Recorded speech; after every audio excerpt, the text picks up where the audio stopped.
Have you ever wondered where the name California comes from?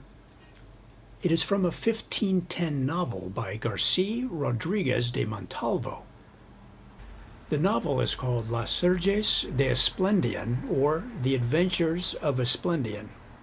Early Spanish explorers thought California was an island, and they named it after a mythical island from the novel.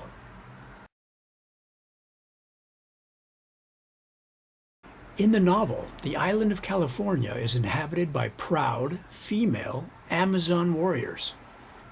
That's why the other name they considered was Kardashiania.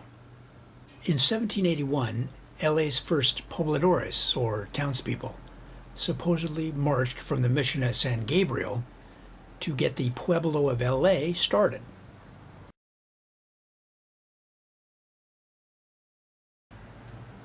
That's quite a hike. I'm surprised some of them didn't get to Monterey Park and said, that's good enough for me. We're gonna call it a day, watch some HBO and get some dumplings. They arrived at the Pueblo of LA in June of 1781 and started to work their assigned plots of land, but Felipe de Neve said that they arrived on September 4th, 1781. He basically made up the birthday of the town, and Angelinos have been lying about their age ever since.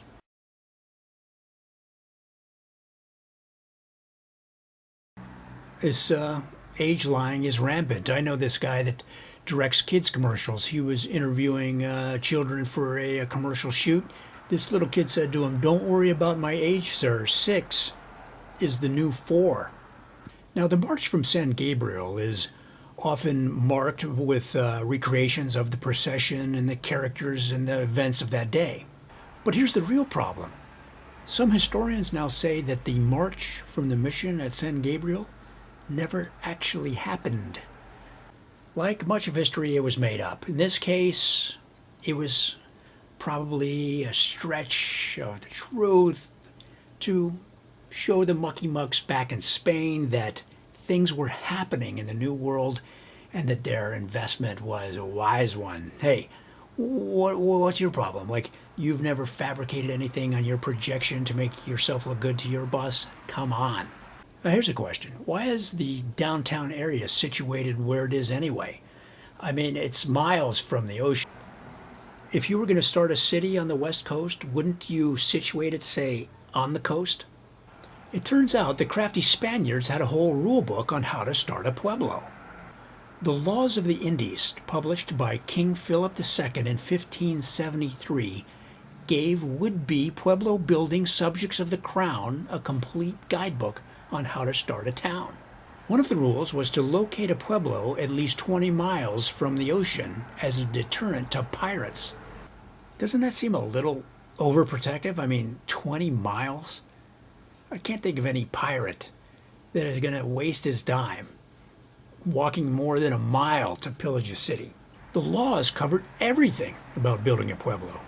They said you needed a water supply, a source of labor, and in the case of LA, a good headshot photographer, especially if they can work weekends. Some people wonder why LA's downtown streets are all crooked when you look at them on a map as compared to the rest of the town where they run north and south like most towns. This came direct from the laws, which said that you had to situate streets at a 45-degree angle to north and south. The idea was that it supposedly created more wind flow, better shade, and was easier walking. Those seem like dubious claims, don't you think? Why not just throw in a few more, like it cleared out your sinuses and helped with your digestion? So, beginning on Hoover on the west side and Indiana Street on the east side, the city gave up the Spanish program of 45-degree angles and started mapping out straight, boring north-south streets on regularly plots of land and sold them like hotcakes to newbies from the East Coast.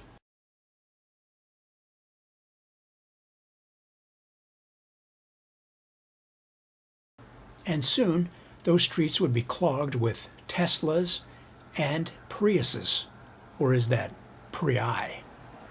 After one flood too many, the pobladores said, "Hey, that's it. Either we move or we have to move this damn river. Not having any heavy-duty river moving equipment available at the time, they decided to relocate to higher ground. They built a plaza with an open central area, a church, and the original arena for the Los Angeles Kings. In those days, they played in the yellow and purple jerseys, or is it purple and gold?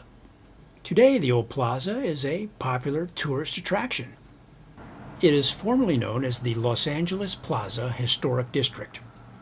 Other official Los Angeles historic districts include the old Plastic Surgery Square and the old Fake Personality Circle.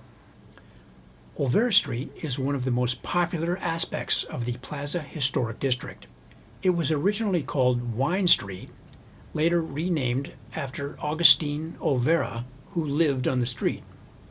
Olvera was the first judge in Los Angeles County.